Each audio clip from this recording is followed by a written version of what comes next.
Hello po, good afternoon po everyone sa lahat po ng nanonood dito sa live sa official Facebook page ng Kalambag at Inet Philippines. Ako po si Anikat, ako ang isa sa mga magiging speaker niyo para sa topic natin today. Ngayong October ay sinaselebrate natin ang National Indigenous Peoples Month 2025. So, iti-take natin yung opportunity na to para ma-honor yung rich na culture at wisdom ng mga indigenous nating mga kapatid. At through the Presidential Proclamation number 1906, October dineclare ang month para i-recognize at i-protect ang rights ng mga indigenous people. So hindi lang sa pagsasalita na ginagawa natin ngayon, ay may papakita din natin through our actions as advocates na may paglaban ang kanilang rights. So, last week, babalikan muna natin kung ano ang naging scope ng episode. Hindi ako nakasama doon, so tatawagan po natin ngayon si Kuya Akim sa pag-recap tapos tsaka tayo magkamustahan. Ayan, maraming salamat mga kabataan. Ngayon na naman, isang napakagandang hapon na ating pagsasaluhan. And of course, medyo pinaghandaan ko na a bit. Kasi nga, di ba, IP month, of course, aside from I'm an IP, no? I'm an AP teacher in the future and scope to siya ng ng subject ng major ko. So, a bit of pressure pero kakayanin. And by the way, no, yung napag-aralan pa, yung napag-usapan natin last time, no, yung naging journey ko mismo sa licensure examination for teachers. At inalam din natin sa yung mga kabataan kung paano nga ba nila pinaghahandaan yung mga examinations nila sa matib man yan o periodical test man yan. And of course, no, marami tayo na pag-usapan doon and I hope sana na mabalikan nyo po yun. Kaya kung gusto nyo pong balikan ng episode na yon, punta lang po kayo sa official Facebook page po ni Kalambag. Ayan, so back to you, Anika. Yes, thank you so much Kuya Akim sa magandang energy bago tayo magsimula today. Next naman ay gusto kong kamustahin kayong lahat. So bago tayo mag-start, ako naman, bagong ligo, ang sarap, very refreshing ngayong Saturday na. Nasimulan ko siya ng ligo at kalamba kasi kagigising ko lang din. So ngayon, Oo. Ate Hana, kamusta ka po? It's been a while since huli nating episode together. Yes, ayun, sobrang saya ko talaga lalo na kapag ito talaga yung pinaka-ano, parang big appreciation lalo na sa aming mga IPs lalo na feature tayo ulit siyempre, and at the same time may papakilala natin ulit yung kultura, yung mga tradisyon na meron tayo. But anyways, mainit, sobrang init lalo na dito sa Pampanga, sobrang, taas ng araw, and at the same time siyempre may mga last time 'di ba nagkaroon ng mga sakuna like lindol, pero at the same time kahit papaano naman, loobin ng Panginoon ay ayos ang lahat, masaya pa rin ang lahat at, patuloy na siyempre ano, masaya pa rin ang mga araw na lumilipas. Medyo minsan pasubog-subugso ang ulan, pero okay naman, masaya ang buhay ng isang katotoong Aita. Okay, back to you, Anika. Thank you so much, Ate Hannah. It's good to see na okay pa rin ang energy kahit na nakailang bagyo na, nakailang earthquake na. Buti naman, you're doing well dyan. Dito naman sa Caloocan, Negro area, medyo makulimlim. Kanina pa merong mga light rains. Tapos, ayun, hindi naman kami masyadong natatamaan ng bagyo at ng earthquake kasi pero pinaghahandaan pa rin namin yung school namin. Tapos, parang mag-iisang taon na ata since nagkalambag ako kasi isa sa mga first episode ko tong topic na to. So, grabe na realize ko na naging topic din to last year kaya sabi ko, "Hala, tagal na pala." Okay, next naman Kuya Kim, how are you? So kahapon, no, umattend ako ng isang session ng Social Watch Philippines all about sexual violence on against children. Oo. Maganda din topic doon sana nga. No? So, nabanggit ko rin sa kanya sana may separate session na gano'n which is maka-invite tayo ng mga kalambag members kasi napakaganda ng topic. And aside from that, ayun, hanap pa rin ng trabaho kasi nga uy, naku, hanggang ngayon di pa tayo naha-hired and of course, no, sige, ganun lang, laban lang and aside from that, kagabi, umulan, ayan, papasok si Justin, abangan natin siya ngayon. And nandiyan na si Justin pala. And of course, no, tawag nito, hindi pa rin nakakabawi ng tulog kasi nga kung umaga kasi, ganun, umaga, tapos tanghali, ganun, sobrang init, tapos ayun, di ako makatulog sa sobrang init. Then after that, pagkahapon, lalakas ulit yung ulan. So, ewan ko, baka mamaya ulan ulit. So, ayun, parang iba-iba yung weather, no, sa isang umaga. Ayun, cloudy, kanina sunny. Mamaya naman siguro rainy, ayun. Wow, iba-ibang ano sa isang araw. So, ayun, yun naman, okay lang naman, laban pa rin. So, how about you, Shivon? Kamusta ka? Hey guys, good afternoon. Right now, ewan ko, super mixed yung feelings ko right now kasi especially next week, like exam week na. So like very hell week na talaga sa amin ngayon sa Lagro. And like, ang daming binababang mga performance tasks along with dami ring asynchronous. So like, medyo hindi ko na balance right now, pero kinakaya naman. So sana ngayon, ewan, go with the flow tayo, guys. Yun lang po. Back to you, Anika. Yes, I love your energy, Shepo. Naintindihan ko yung nararamdaman mo kasi pareho lang naman tayo ng schedule, mag-exam week na. At nawala ulit si Kuya Justin, kaya mamaya na lang natin siya kakamustahin. Mag-start na tayo, ipapas ko na ang mic kay Ate Hana. Ate Hana, simulan na po natin. So, ayun. Hindi ko na siya, syempre, dahil ang topic natin is the IP month or Indigenous Peoples Month. So, sa atin, tayo bilang mga kabataan, ano ba para sa atin or anong unang-unang idea pumapasok sa isip natin pagdating sa salitang IP or Indigenous Peoples Month? Ano sa tingin natin yung mga nakapaloob dito? Ikaw, Kuya Akin, sa tingin mo, unahin kita kasi alam ko yung idea ni Kuya Akin medyo strong enough talaga eh. Sige, Kuya Akin, Oh my God. simulan mo yan. Oo. Sige. Literally, yes, kung alam natin yung IP, of course, katutubo. Yung, minsan kasi yung talagang iniisip ng karamihan na katutubo is, nariyan yung mga Aita, yung mga Manobo, yung may mga ethnic groups, ganun, di ba? Yun yung usually nasa isip natin. But historically, lahat naman tayo Pilipino ay katutubo. Yun nga lang, ay na-influensahan lang tayo ng mga mananakop before. But going back in our history naman, no, para para mapanindigan ko yung sinasabi ko na lahat tayo katutubo in a way na na tawag nito, na impluwensyahan lang tayo, o should I say baka yung iba, yung mga ninuno natin before siguro yung nakapag-asawa ng Espanyol, yung mga lola natin, tas kumbaga ano ba, yung genes or yung tawag nito, yung lahi is nandoon pa rin, o kahit may kapiranggot ganon, but mostly is ayun, talagang Pilipino talaga, katutubong Pilipino. Kasi kung babalikan natin yung history, balikan natin yung ano ni Otley Beyer, yeah. He's a Filipino anthropologist na nag-aral ng mga unang tao sa Pilipinas. No, bago pa man ay tawag nito, meron ng iba't ibang mga tawag nito, mga grupo ng tao, mga ethnic group na dumaday sa Pilipinas, and after that umalis ulit, no.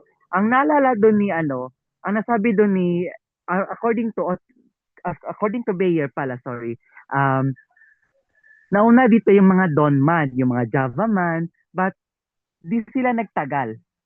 Bakit? Yung word na mga nomad sila, nomadic, which is halimbawa sila yung ano is gather, kumbaga hunting and gathering yung pangaso. Oo, kung wala nang pagkain sa specific place, aalis yan sila, maglalakbay na naman sa panimagong places o lugar. Halimbawa tayo, nomadic tayo, nasa isang place tayo, tapos kung wala nang pagkain doon sa place na yun, wala na tayong makukuha ang hayop o ano ba, lilipat tayo sa another place. Ganon yung mga Donman. Kasi before, meron pa yung parang tulay na lupa o yung tulay na yellow during Ice Age o during Ice Age. Pero nung natunaw na yung yelo, pero before natunaw yung yelo, dumating naman yung mga Negritos o yung mga Aita, which is ayun na sila, Hanan na yon. No, dumating na sila. But sad to say, di na sila nakaalis kasi nga, natunaw na yung yelo, wala na yung tulay na lupa, natakpan na ng tubig. So, that's why, nagstay na lang sila doon. Nagstay na lang sila doon. Ang ginawa nila doon is palipat-lipat na lang sila. O, at dahil nga nag-evolve na rin, so, doon na pumasok yung agriculture, yung nagtanim na, ganon. Marunong na sila magtanim, nakakapag-stay na sila sa isang place. O yung iba naman, nakakapag-stay na naman, after makapag-harvest, lipat na naman sa iba. So, ganon yung mga buhay ng mga Aitas before. And after that, dumating yung mga Indones, which is nakapunta sila dito gamit ang bangka. And of course, we have the Malays o yung Malays yung tawag sa kanila which is doon tayo nang galing mismo. Yun yung lahi talaga ng most of the Filipinos. Galing tayo sa race na Malay. Kasi meron yung may mga red, white, ganon, mga race. Basta galing tayo sa Malay na race. And after that, ganon, no, may mga katutubo na, of course, so meron na yung mga Austronesians na from Thailand, from Taiwan, Indonesia, paligid ng Southeast Asia, dumating na naman ulit sa Pilipinas. Oo. Then, doon na yung mga may iba't ibang direct ethnic groups. We have the Manobos, yung iba't ibang ethnic groups. Yun yung parang origin naming mga Manobo doon sa Austronesians na galing ng Taiwan, Malaysia, na doon din nagmula yung mga tribo din ng Ifugao, Igorot sa Luzon. And after that, no, tapos, after nun, dumating yung Islam. Nakalimutan ko sinong dala ng Islam sa Pilipinas. Sharif Makdum. Oo, si Sharif Makdum. No, kung makikita natin yung may Makdum Mosque sa Sulu o Tawi-Tawi banda, yun yung dedicate sa kanya na siya nagdala ng Islam dito sa Pilipinas hanggang kumalat na. So, kumalat na, may iba hindi nagpa-convert ng Islam na natili silang tribo, specifically sa Mindanao, but majority of the Philippines is nagpa-convert ng Christianity. Hanggang dumating si Magellan. Yun na yun. At bakit nga ba nabago yung ng Pilipinas? Yung mga apelido ng Pilipino, may mga De La Cruz, yung mga Villaseñor, yung mga, naalala nyo may mga ganun, which is Spanish surname. Yeah. Kumbaga, dati, after ni Legazpi, may mga sumunod, which is si Narciso Claveria, doon na nagpababa siya ng batas na kung saan yung mga Pilipino ay gagamit na ng apelido na pang-Espanyol. And after that, yung mga Chinese naman dito, kailangan yung apelido nila maging tunog Espanyol na rin. Kaya makikita ninyo may mga De La Cruz, De La Rosa, which is, yun na yung ni, Claveria o Narciso Claveria. Basta hindi lang sumunod doon kasi kung titingnan natin, meron pa rin mga ethnic groups na hindi nasakop ng mga Spanish, which is yung mga Cordilleran, yung mga nasa mountain province, which is yung mga Ifugao, Igorot, and of course, majority of the island places in Mindanao, no? Kasi nga historically, balikan ulit natin na ipagtanggol ng mga katutubo at ng mga Muslim ang lupa ng Mindanao, particular nila nina Sultan Kudarat, no? Elementary klase 'yan. And of course, yung unang pinuno ng mga tribong Manobo, which is si Dato Dabao, na pinagmulan ng pangalan ng isang dito na Davao, of course. And siguro hanggang dito lang muna ang taas ang nasabi ko. How about sa iba dyan? Sige. Hello, Justin. Ito, nandito na si Justin. No? So, okay na, Justin. No? Maganda-ganda na yung natin dyan. Signal. So, sa'yo ba, pag naririnig mo yung word na katutubo o yung National Indigenous Peoples Day, ano yung pumapasok sa isip mo? So, thank you, Kuya Akim. So, I think para sa akin, ang Indigenous People Month or Day ay isang mahalagang pagkakataon upang kilalanin, palagan at ipagdiwang yaman at kultura, tradisyon ng ating bayan. And para sa akin po, since nasabi nyo is katutubo, so kumbaga napakalaki ng contribution ng mga katutubo sa atin in a practical way para tayo ay mag-evolve at para tayo is kumbaga mag-adjust sa sistema ng mundo. And I think ito yung pagkakaintindi ko po sa word na katutubo. Yun lang po. Thank you. Ayan, back to you, Anika. Si Anika naman, oo. Hello, natrete naman ako doon. Nilamon ni Kuya Kim yung mic niya, grabe. Ang galing niya sumagot pang Miss Universe. Yan, sumakto ka pa sa time period na merong parang Miss Universe ba ngayon? Ayun, so para sa akin, simple lang naman kasi siguro certain parts lang ng binanggit ni Kuya Kim yung napag-aaralan ko so far. And buti na lang, marami pa ako iba natutunan ngayon. Nasa unang segment pa lang tayo, pero ang dami ng information. Ayan. So para sa akin, ito ay panahon para ma-honor natin yung mga stewards na maraming sacrifices para sa pag-preserve ng culture natin at mga traditions. Kasi kung hindi para sa kanila ay baka naging sobrang westernized na or parang ang laki ng influence ng iba't ibang countries para sa atin eh. Tignan mo, mga Pilipino hilig sa K-pop, hilig sa mga mag-concert ng para sa ibang races ng mga Americans, ganyan, hilig nilang puntahan, pero hindi na natin nafo-focusan yung sarili nating traditions and culture. Pero dahil sa mga IP natin, parang napapreserve nila yon tapos lalo pa nila tayo natuturuan. Kaya itong month na to, ginagamit natin siya para mabigyan ng pansin yung mga bosses nila kasi di naman all throughout the year natin na bibigyan ng pansin and importance yung mga voices ng importance ng roots at responsibilities natin bilang kabataan na maprotektahan palalo yung mga karapatan nila at yung heritage, yung pinaglakihan nila na culture na deserve pang mabigyan ng mas maraming attention.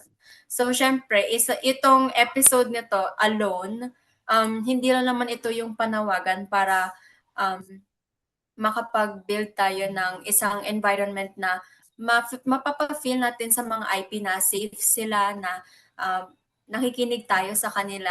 Parang isa pa tong opportunity para ma-share nila yung wisdom at ma-acknowledge pa natin yung mga bosses nila. Kasi essential to syempre sa pag-build ng future na pwede pa nating may pass on sa mga susunod na generations. Kasi hindi pwedeng ganitong age mag-e-end or magdaday yung culture natin. Kaya dapat lalo pa nating pinaghahalagahan ang mga IP at itong episode na to or itong month na to, isa siyang parang call to action para sa mga nanonood at para sa atin bilang youth kasi kung hindi para sa buwan na to ay baka hindi nadagdagan yung impormasyon ko tungkol sa mga IP. Kaya spreading awareness is already a very important and huge thing alone. Tulad ng mga powerful na voices dyan. Hello, Kuya Akim. Ayan. Ngayon, babalik ko naman siya kay Ate Uy. Hana. Hello, Ate Hana. So, ayun. Si Siobhan. How about si Siobhan? Ano ba si Siobhan? Well, Nandito, anyways, pero baka parang, si Shiva nandito. connection. Sige, go back, Hana. Ako naman. Ayan, ito na. Bumelo bigla. I would like to invite everyone na makiisa kung sakaling mayroon po kayong mapanood. I-invite ko ang bawat isa sa magiging IP Day sa Lakas Zambales, which is October 24. And ayun, and magbibigay ako ng mga sample videos sa Kalambag para in case mai-post din sa page. And here dito sa amin sa Pampanga, so nandito ako ngayon sa Pampanga. Nandito ako sa aming IP community. Kung napapansin nyo, covered court siya ng aming community here in Pampanga. Well, ang dito naman sa amin ay is October 27 and 28 dito sa amin. Pero may mga ilan ng sitio dito at barangay ang nag-celebrate na ng IP Day nila. So nagkakaroon kasi kami ng iba't ibang party siya ng iba't iba siyang celebration pero meron siyang isang pangkabuuan, ganun siya. Well, ito nga, pagdating naman sa indigenous people, sa aking karanasan din siguro, kasi from the history lang din, kung sabi nga ni Robin Padilla ba, na kung walang katutubo, walang ikaw, di ba? So, yun nga, para sa akin, ang mga katutubo ang isa sa nagpapayaman ng mga kultura, tradisyon na meron ang mga Pilipino. Katutubo man o hindi, basta Pilipino, may kultura, di ba? May kultura at tradisyon tayong pinanghahawakan. And pag sinabing indigenous people, unang-unang lalabas dyan is yung unang pangkat ng tao na dumating sa Pilipinas, di ba? Well, alam ko na napag-aralan na din naman natin yan, napag-aralan nyo na rin naman yan. Pero, Mm. itong Indigenous Peoples Day, ang isa sa dahilan upang mas makilala pa natin at magbigay pa tayo ng mai-share pa natin sa ibang tao kung ano pa yung nakapaloob pagdating sa pagdating sa kultura, tradisyon ng bawat mga Pilipino or mga katutubo rin natin. And anyways, kaya kami rin nagdadaos ng ganong mga okasyon, lalo na kaya naggagawa ng ganon, para hindi lang din kasi hindi lang na-isasabay sa mga kabataan, kundi kasama na rin dito yung mga elders natin. O sila yung mga culture bearer na tinatawag. Sila yung humahawak dun sa kulturang meron tayong mga katutubo. Alam ni Kuya Akin yan, ano, right? Yung mga culture bearer natin. So, ang culture bearer, bibigyan ko lang ng anting pa hapyaw lang o paano lang, and sa culture bearer, sila yung mga tao na hinahawakan at sila din ang mga unang tao nag-explica kung ano yung tradisyon, mga kultura at kinagawian ng mga katutubong Pilipino. And makikita nyo sila yan, hindi sila kasing bata natin. Mas matatanda sila sa atin. The age of, kasi nag-i-start sa, walang age limitation, pero usual talaga matatanda sila. Meron sa kanila 100 years old, 90 years old, 80 years old, and so on. Ganun. And well, anyways, so nawala si Shimon, sayang. So, balik na tayo sa ating question number 2. Ngayon naman, syempre, nandun na tayo, natalakay naman natin kung ano yung IP or bakit may IP Day, gano'n. Ngayon naman, anong masasabi mo tungkol sa IPRA o ang tinatawag na IPRA or ang Indigenous Peoples Republic Rights Act na tinatawag. At paano nga ba ito nakakaapekto sa buhay ng mga katutubo? Kaya sa tingin nyo bilang kabataan, paano nga ba ito nakakaapekto sa mga buhay ng mga katutubo? Yung insight nyo lang, paano nga ba? Ikaw, Justin, sa tingin mo, paano nga? So, thank you, Hannah. So, I'm just gonna make it brief kasi may activity dito and sobra talagang challenges ng internet namin. So, I'm just gonna make it brief and concise. So, para sa akin, ang People Rights Act of 1997 or IFRA ay isang makasaysayang batas na kumikilala at nagproprotekta sa karapatan ng mga katutubo, lalo na sa lupang ninuno sa sariling pamahalaan, kultura at pagkakakilanlan. So, kumbaga, ang batas na ito is nagbibigay ng rights para sila ay lumaban, para mabigyan sila ng boses sa pang-aabuso and etc. And napaka-importante nito, it's because pag wala tong batas na ito is parang mawawala na or kumbaga parang magiging down pa yung mga kapatid nating mga katutubo is because walang magsosuporta sa kanila. And yun lang naman, Hannah.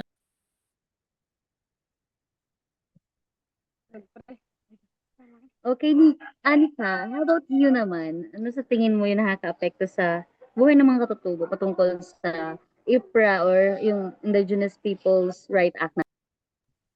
So, nagkaroon na kami ng reading material dito tungkol sa IPRA na nakabasa na rin ako ng article before. So, in other terms, ang Indigenous Peoples Rights Act ay tinatawag na RA 8371. So, ito ay isa sa mga pinaka-important na laws na dapat na tinatakil natin bilang Pilipino. Hindi lang sa buwan na to, pero very, very important to pagdating sa culture natin. Kasi nare-recognize natin yung mga karapatan ng mga IP sa mga ancestral domains nila at yung cultural integrity. Tapos, napagbibigyan din natin sila ng social justice Kasi ayun, tulad ng sinabi ni Kuya Justin, na-empower natin sila, nasusuportahan natin na i-protect yung land nila at ma-preserve yung traditions tulad ng binanggit ko rin earlier.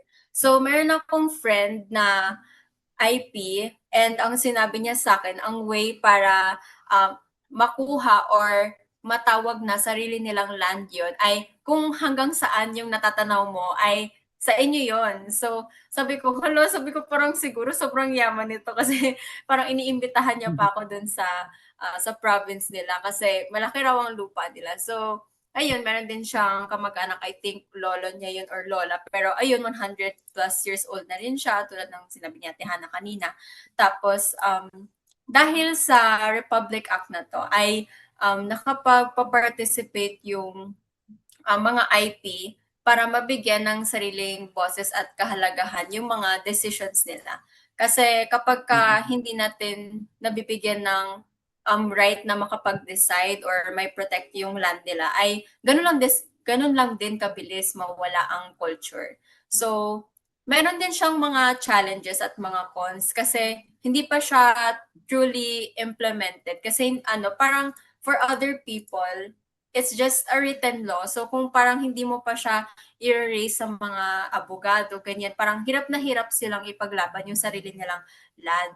Kaya ito yung nadarama ng ilan sa mga IP natin and nadi-discourage sila na ipaglaban yung sarili nilang culture. Pero itong law na to, kung mas mapagbibigyan natin ng dignity at voice yung mga IP, ay mararemind natin sila na meron silang sariling freedom at may karapatan sila sa survival na at sacrifices na ginawa nila para sa atin. Kasi tied din lang naman siya sa present. Hindi natin dapat kinakling on sa past yung mga naging experiences nila. At this very moment, I know it's sobrang bilis mag-evolve ng technology ngayon. Sobrang layo ng generation natin sa previous. Kaya that's what make IPs think na they are so different and far away connected sa ating mga youth. Pero dahil sa Republic Act na to, ayun, bibigyan natin sila ng voice at matutulungan natin silang hindi na ma-discourage at lalong may paglaban pa, lalo na yung mga kalupaan nila. Yun lang.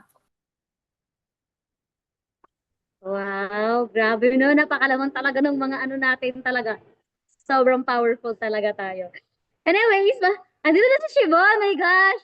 Oh my gosh, Shibon, how about you naman? Paano nga ba sa tingin mo nakakaapekto ang ating IPRA sa mga makakatutubong natin dito sa Pilipinas? Okay, narinig niyo yun? Meron tayong commercial. Meron manok dito. Anyways, yun nga, Shibon. Paano nga ba nakaka-apekto sa buhay ng mga katutubo ang ating IPRA, ang ating Right Act for IP?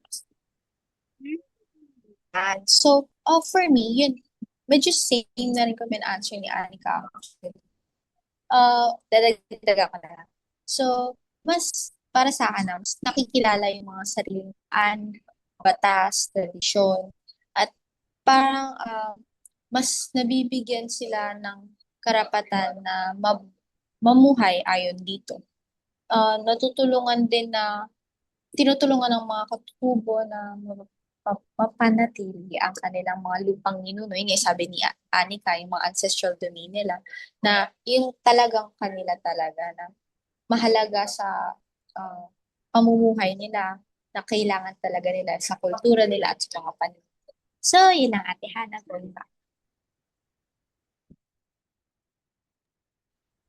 Ayun, sobrang ano How about naman yung acting?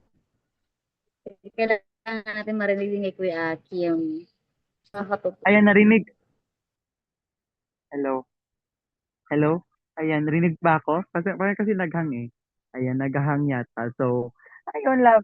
Ay, lahat naman nabanggit nyo, we have cultural preservation, sabi kaya ni Anika, we have contribution to the community, sabi ni Justin, at marami pang iba, marami kayo nasa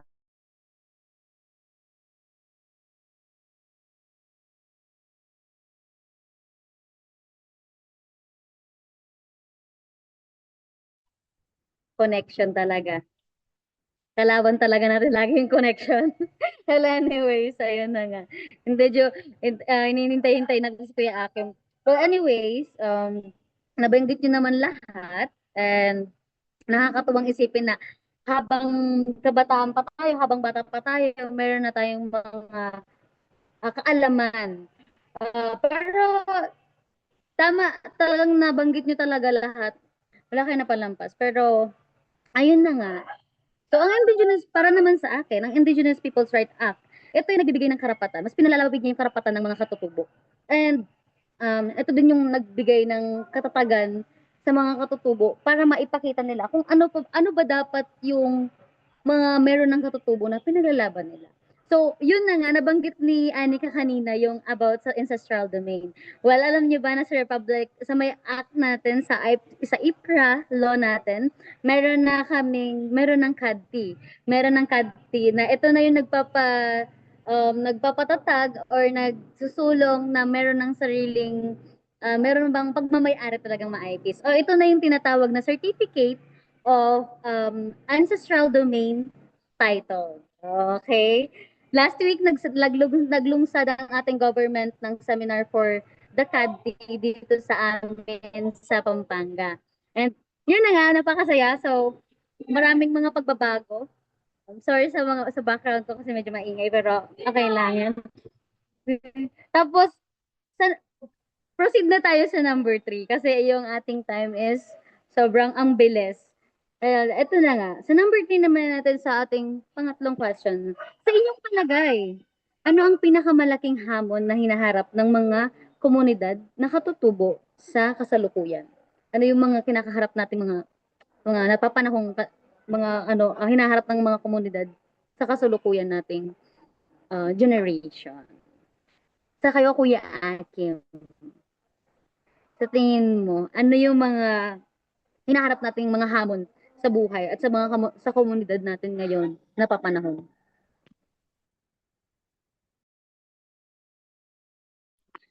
Nawala ulit si Kuya Akim. Napakasaya.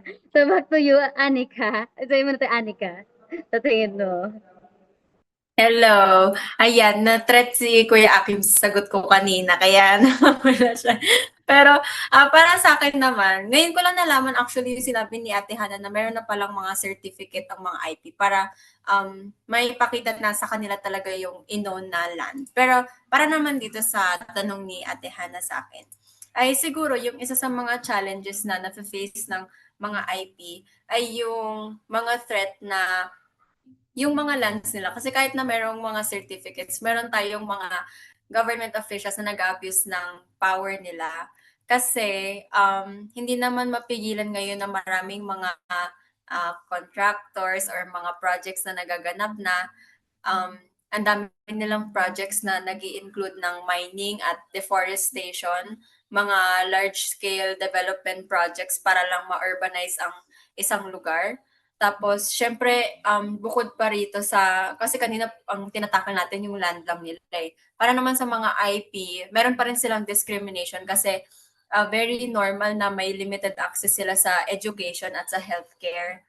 Sa areas nila, hindi naman dapat maging reason yung yung kakulangan nila yung kalayuan nila sa city para wala silang access sa healthcare at sa education. Dapat equal pa rin ang pagtatrato. At yung lack ng political representation kasi wala tayong masyadong mga namamahala ng mga IP. Kaya yung mga rights din nila, yung mga deserve ng mga IP ay hindi na pagbibigyan ng tugon or pansin. Ayun nga, hindi nga po nabanggit na presidente ang Republic Act na yun sa SONA. Tapos, yung mga issues na to, hindi lang niya natatarget yung environment, pero yung identity na rin ng mga IP, yung life nila, yung culture. Kapag pinipilit natin na pinipreserve, sobrang hirap naman yun i-preserve at ipagpatuloy kung wala tayong support galing sa mga non-IP. Kasi possible na nakalalamang nasa population yung yung mga non-IP, tapos ayun, eventually mag-fade na lang yung culture kasi kulang din tayo sa suporta.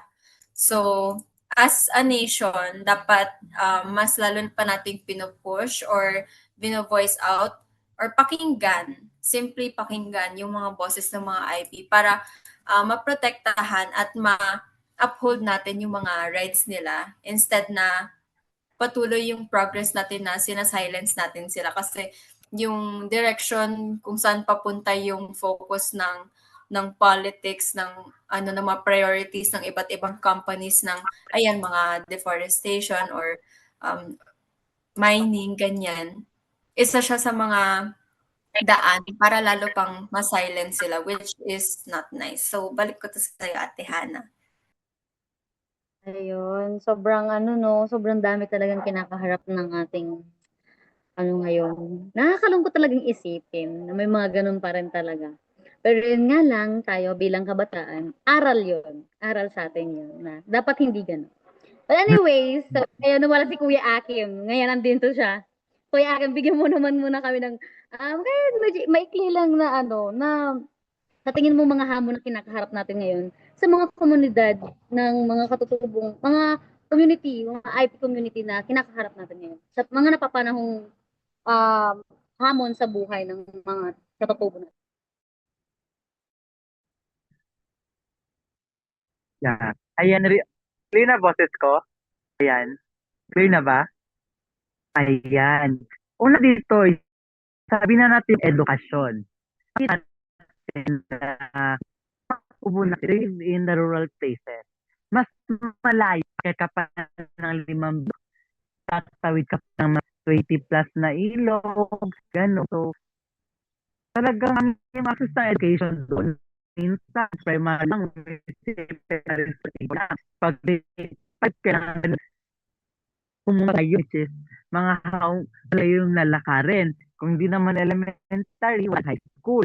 So, yun yung napakalungkot na kailangan natin, yung mga IP natin, even though basic education, it's hard for them to ma-acquire. Kasi nga, alam mo yun, yung talagang sinasabi na kulang sa budget, ganon. Pero I don't think so. Kulang ba talaga? Ayoko na mag-tell tungkol doon. No? So, kasi talagang priority talaga ang edukasyon. Pangalawa, public health services. Nariyan. I don't know if you already watched the documentary of Cara David, yung yung ang buong na kailangan nila yung pasyente punta dun sa hospital. Yung mas katutubong mangyan yon sa Mindoro. At marami pa mga case na mga nahihirapan yung ilan doon may mga sakit, hindi nagpapacheck up kasi nga ang layo sa hospital, ang mahal pa ng gamot. So, nahihirapan sila. Tapos, ayun, based sa kanila, ang dami mga silang reasons, but I don't think valid yun. Kasi once kasi public service yan karapatan niya ng mga katutubo. Kaya dapat na maibigay sa kanila ng maayos, magkaroon nila ng ganon, mga services na ganon. At yung pangatlo is yung access nila sa daan. Kumbaga farm to farm to market access road, parang ganon. Which is kung makikita natin, yung mga katutubo natin, pagsasaka yung pananim nila. Yung pagbaba para produkto, pahirap na. Kung may mga wala nakakasasakyan, usually tricycle, hindi yung tricycle kundi yung mga yung motor.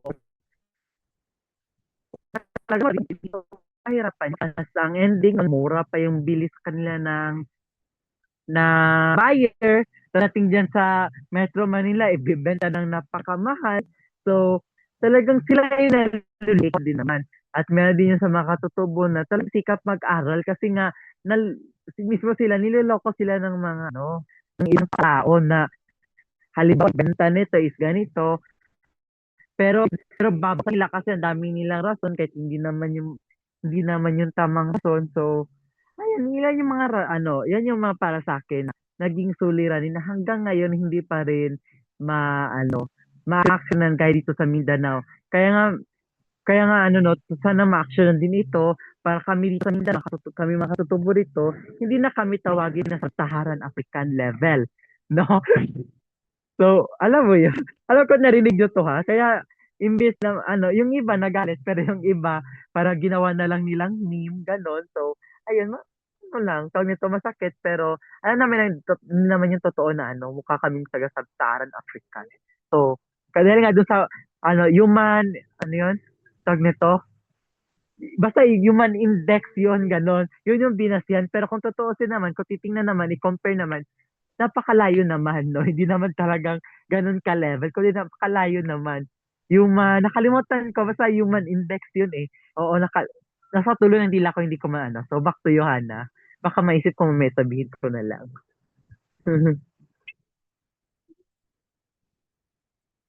Ayun. So, ang dami talaga, no?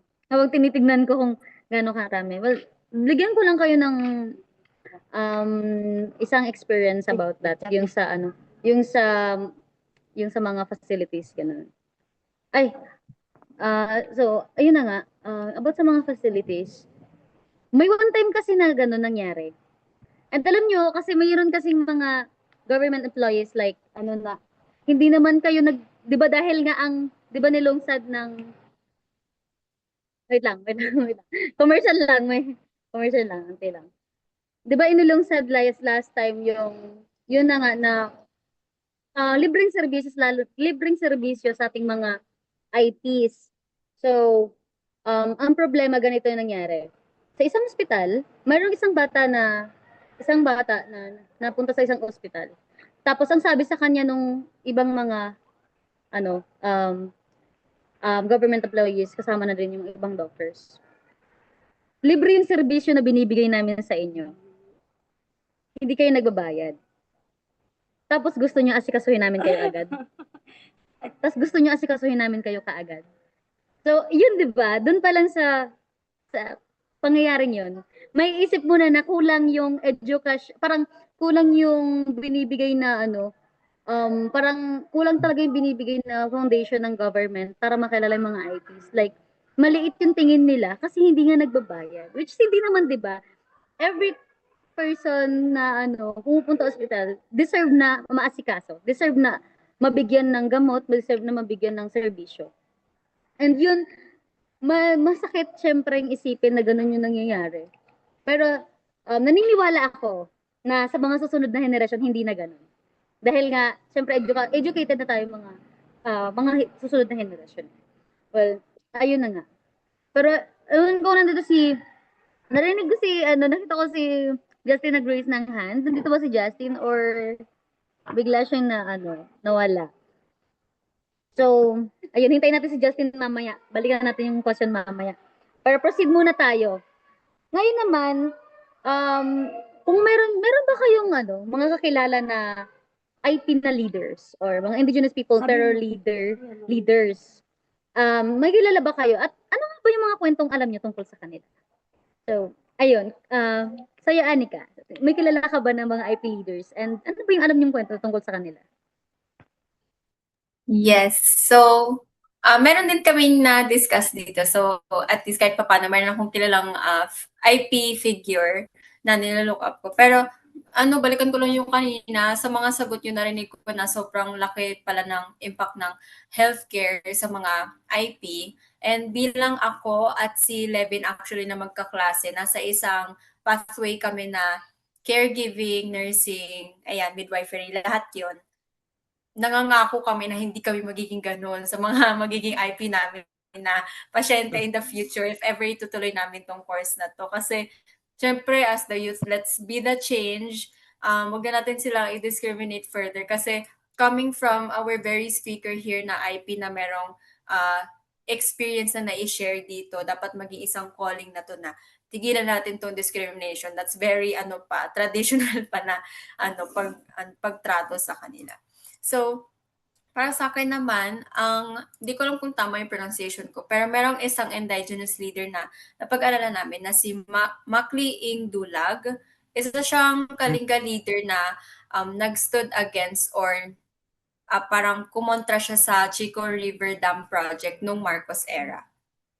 Tapos, dinefend niya yung rights ng mga tao para sa mga ancestral lands nila at culture. Kasi kahit na it would cost him his life kasi alam mo naman, mag-speak up nung time na yun, very delikado pa. So, yung bravery niya, para siya naging isang bayani kasi naging symbol siya ng resistance at saka unity among indigenous communities at people. Parang isa siyang figure sa mga IP na naging inspirasyon nila kasi syempre hindi dahil merong namumuno sa kanila at that time doesn't mean na hindi na mapagbibigyang pansin yung mga karapatan nila kahit na sobrang hirap kasi nga wala nga silang suporta. So yung story niya na yun, nagpapalala lang siya sa akin ng kung anong tunay na leadership at kung ano yung importance ng pagproprotect ng other people and for standing for what is right kahit na dami-dami mong kalaban at kahit na sobrang hirap niya. So kahit ako na kuha ko yung message na yun na bilang isang leader, marami kang kailangang i-sacrifice, marami kang kailangan na ipaglaban kahit na it will cost you a lot of things. Dapat marunong kang mag-acknowledge, marunong kang mag-stand up for your people. And as a person, that has shaped me a lot. Studying that has shaped me a lot. Kasi hindi lang ito makukuha na lesson ng mga IP na ay mas paghihigitan ko pa na mag-stand up para sa rights ko. Marami rin siyang na-inspire ng mga kabataan, mga kaklase kong kasama na mag-aral nito na bilang isang growing up na student leader ay meron kaming napulot from his bravery. Yun lang. Ayun, ba? Nakaka-proud, no? Kasi meron tayong mga kilalang ganong leader. And then, about naman niyo, Kuya Aki, may mga kilala ka ba na,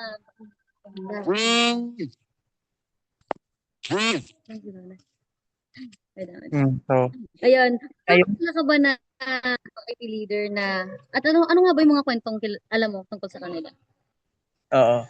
Ayan, maraming salamat, no? So, isa sa inaangahan kong leader na, IP leader na, of course, ano pa siya ngayon, no? Yung bagong talaga na Region 12 IP, NCIP, when we say NCIP, National Commission on Indigenous People, NCIP Region 12, Commissioner, walang iba kundi of course, our beloved Nancy Catamco. Una siyang naging kongresista sa ikalawang distrito ng North Cotabato ng 8 taon.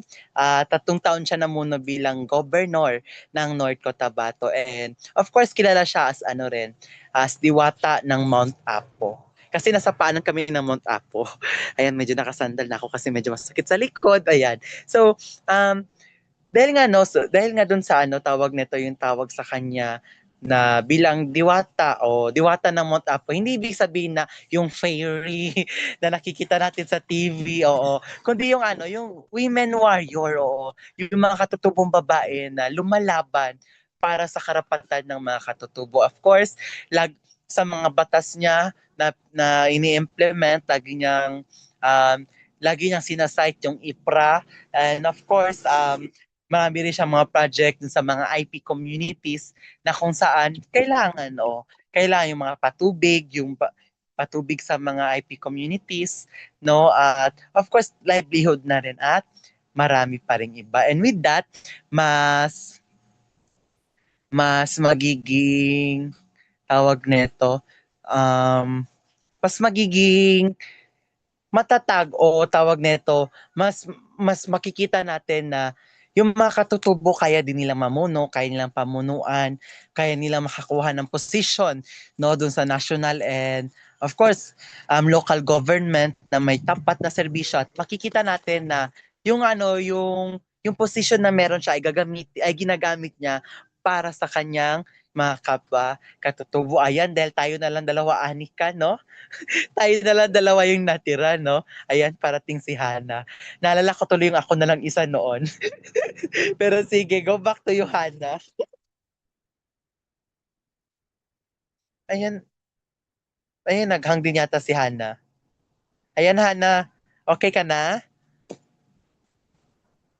Yeah, okay na ako, Kuya. Nag-ano lang ako, nagsaksak ako ng phone kasi medyo nagkaroon ako ng nalobot yung phone ko. Pero anyways, ayun naman, pagdating sa mga IP na leader, sobrang dami ko naging nakakilala.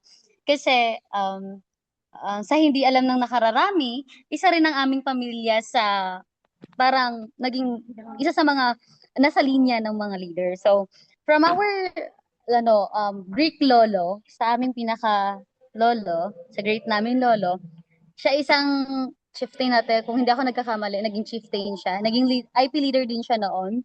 Kasi noon wala pang hindi pa kasi uso noon ang tinatawag nating barangay captain, di ba? Hindi pa siya sobrang, meron lang tayo chieftain, at saka yung mismong leader ng ating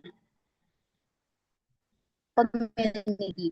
So, ayun na nga, yung aking great lolo, hanggang sa aking magulang, sa aking tatay, sumunod sa aking kuya, at ang aking mga uncle.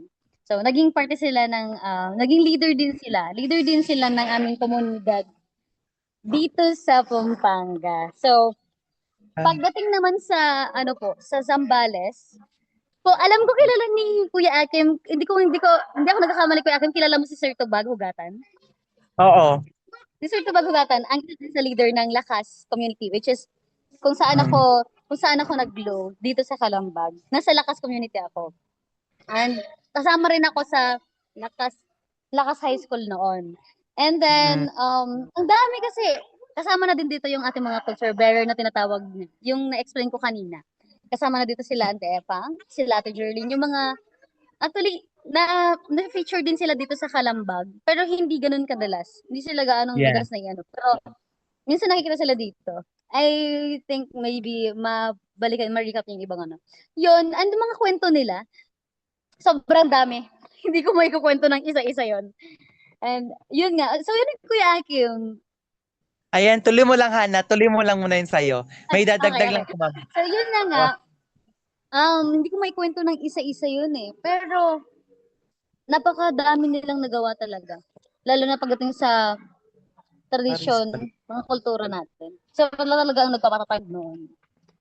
Yeah. So, ayun, nalulungkot ako sa oras, pero proceed tayo sa sa next natin question is yung tayo bilang kabataan. Tayo bilang kabataan, ano sa tingin natin yung pwede nating gawin? Pwede nating gawin para mapatatag pa yung natin mga lang.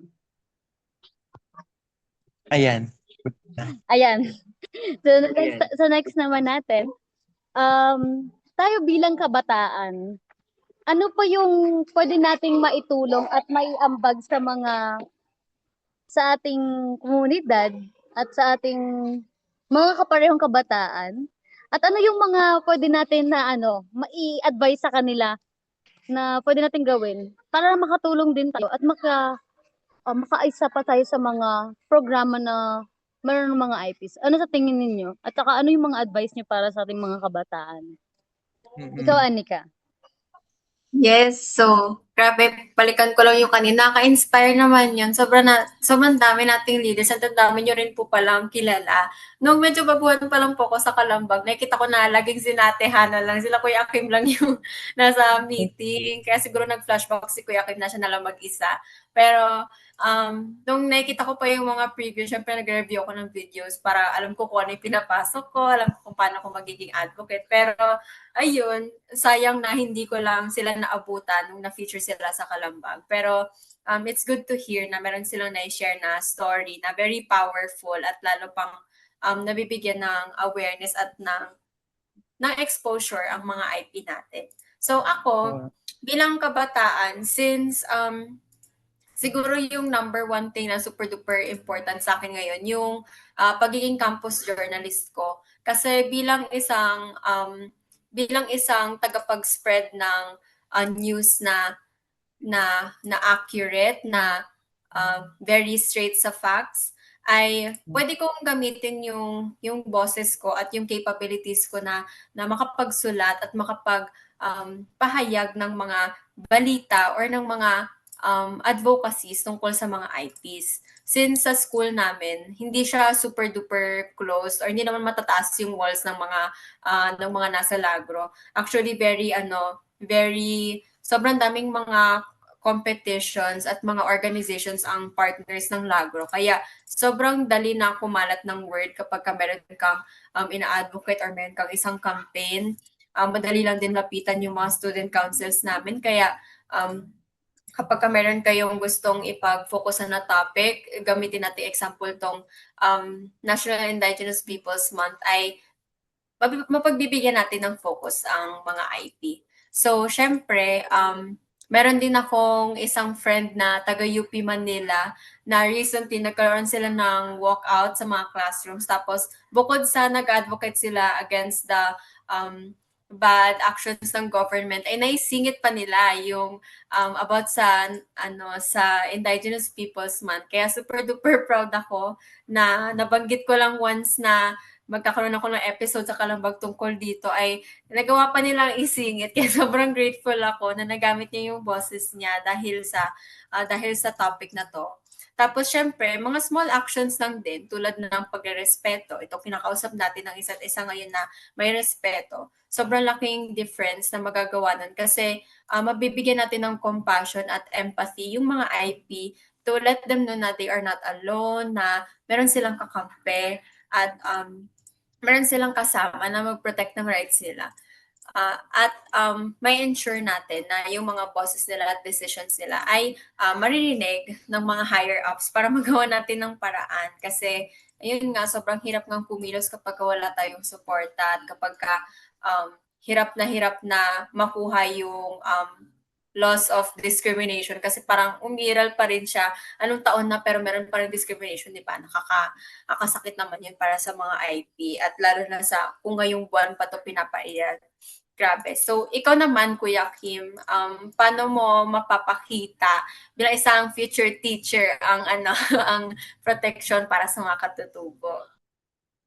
Siguro I will use my profession. And nagawa ko yan siya way back when I was an intern. Tapos, ayun, no, when I found out that more than 50% of my students are IPs. No, of course, katutubo rin ako, no. Kapwa ko rin mga ubo-manubo rin. So, that is why dun sa room, minsan if may times din na nagsasalita kami ng sarili naming language, kasi nga, yun yung way na yun na maging kampante sila kasi nakakaya naman, no, na IPATS, di ako masyado marunong. Although di ako masyado marunong, pero pinapractice ko. And sa pakapag-usap sa kanila, parang yun na yung way ko, parang i-practice yung language ko. Kasi hindi ako lumaki sa community na puro IP. Parang ngayon lang ako, mga I think nasa 16 years old lang ako na pasok sa IP community. So, doon pa lang nag-start. Pero at least may natutunan na rin ako. It's because nakakaya rin ako, no?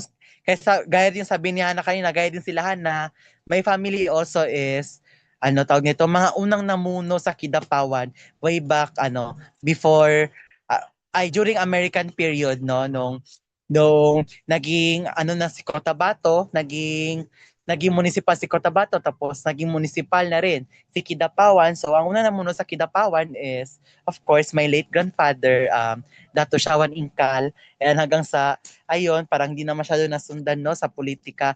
But currently, yung mga apo na rin niya, sila mother ko is, na parang nasa IP na rin, mga tribal chieftain, ganon. Of course, my mom is a tribal council na rin, no? Tagagawa ng batas sa mga IP within their community, taga-solve ng mga cases, and yun din yung gusto ko ring ipaalam sa mga future students ko na napakaganda ng kultura natin. Hindi tayo yung sinasabi na sub-Saharan Africa na talagang minamalit ng karamihan.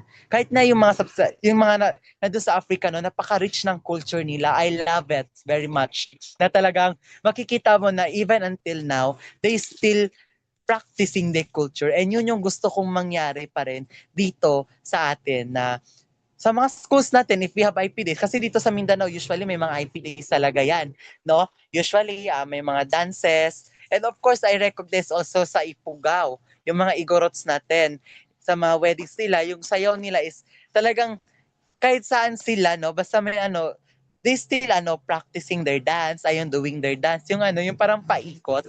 I don't know kung nakita nyo yun, yung paikot, tapos yung sumasay sila, hindi ko alam yung stepping, basta yun. So, as a teacher, mahalaga na maging equipped tayo o maging kasangkapan tayo na ipalaganap yung kultura, tradisyon, maging yung, of course, yung mga katutubo natin, matulungan sila maprotektahan, malayo sa namang uri ng diskriminasyon, 21st century na, 21st century na hanggang ngayon may diskriminasyon pa rin, Diyos mio, so sana wala na yan.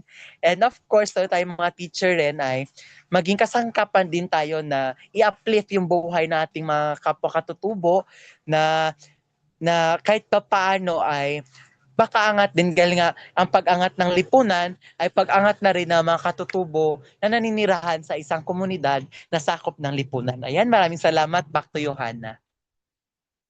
Wait lang. So ayun na nga, ako naman. So ang dami kasing pwede talaga natin magawa. Pero unahin ko na ha. Yung ano pa lang, yung doon pa lang sa parte na pag-aaralan natin yung mga likas na yaman, yung mga katutubo natin, mga history natin sa mga katutubo, lalo na sa ating mga pinaka ano ba, ninuno.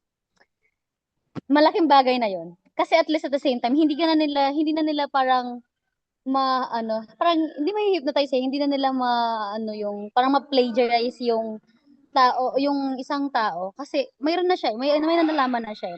And at the same time, ang dami natin pwedeng gawin.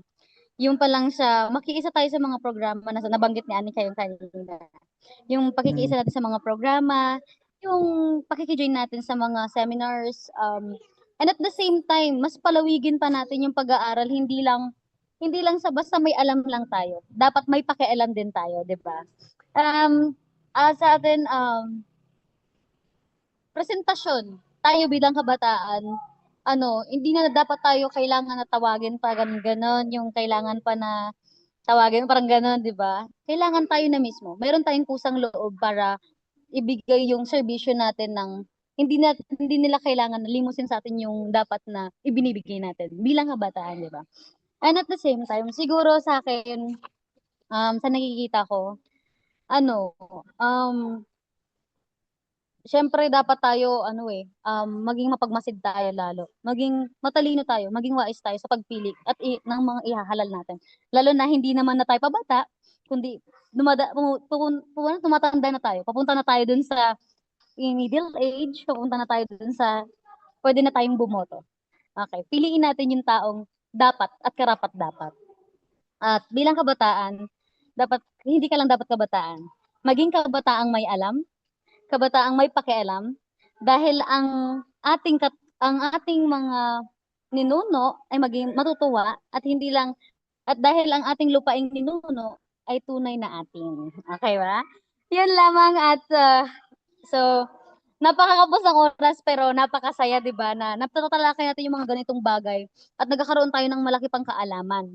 Ngayon ibibigay ko na yung floor kay Kuya Akim. So, it's Oo. your turn. Actually, pag sa akin, Kuya Akim. kay Anika muna for synthesis. Chares. Take it away, Anika. Oo, Anika. Hello. Yes. So, bago tayo mag-wrap up sa very productive and gandang discussion tungkol sa mga IP, ay isang shoutout Patapos dyan na sa yan. nanay ni Kuya Akim, sa pamilya ni Ate Hana na ayun, mga close relatives na mga leaders na ayan, nagre-represent ng mga IP at tunay na tumutulong para maprotektahan ng mga rights nila. So, dito, ang episode na to ay nagpapaalala na ang pag-celebrate ng National Indigenous Peoples Month ay hindi lang sa pag-honor ng culture, pero ang pag-take ng action at sharing responsibility bilang mga kabataan na marami tayong matutunan tungkol sa mga IP dahil meron nga silang mga challenges na nararanasan hanggang ngayon. Kuhang-kuha ni Kuya Kim yung inis ko tungkol sa diskriminasyon na ngayon 21st century na ay nangyayari pa rin. So through mga educated na youth, gamitin natin yung power natin na mag-spread ng awareness. Tulad sabi ni Ate Hana, mag-join ng mga seminars. Bumuo tayo ng environment na mapaparamdam natin sa kanila na safe sila, na supported sila, na pakikinggan at valued. At wag natin kakalimutan yung IPRA na law na nagsistand up para sa mga rights nila at para sa atin din na napahalagahan natin yung rights nila at marespeto. So, dahil ang Gen Z, ang henerasyon natin ngayon, very expressive and creative sila in their own way. So even through art, music, storytelling, or technology, kung ano pang profession mo, ako bilang broadcaster, ay kaya nating maging sobrang powerful na mga alay ng mga IP kasi natutulungan natin sila maprotektahan yung identity nila. So let's just stand with them, and hindi lang to sa pag-honor ng mga tradisyon nila, pero mas strengthen natin yung sarili natin bilang mga Pilipino na bago tayo umalis ng bansa, bago tayo makamit ng mga bagong tao, ay Pilipino ako, magiging proud ako na may share ko yung strong identity ko bilang isang Pilipino. So, hindi dahil tapos na itong episode na to ay kakalimutan na natin na pakinggan sila, pero dapat na nagli-lead pa rin tayo na with empathy, dahil pag napoprotect natin ng mga IP natin ay napoprotect din natin yung nation natin as a whole. So ito po ang episode ng Kalambag na may theme na kabataan sa pagpupugay sa araw ng mga katutubong Pilipino. So maraming salamat po sa pag-join sa amin. Alam ko medyo overtime pero na-enjoy namin kasi sobra yung discussion. Papas ko na to kay Kuya Kim para sa announcements. Ayan, bilis-bilisan natin yung announcement, ano. So dahil dyan, salamat Anika, no. So ang Kalambag ay laging napapanood. Every Saturday po yan, 1 to 2 p.m. po. Huwag niyo pong kakalimutan. Ayan, abangan niyo po ang next episode natin. Of course, surprise!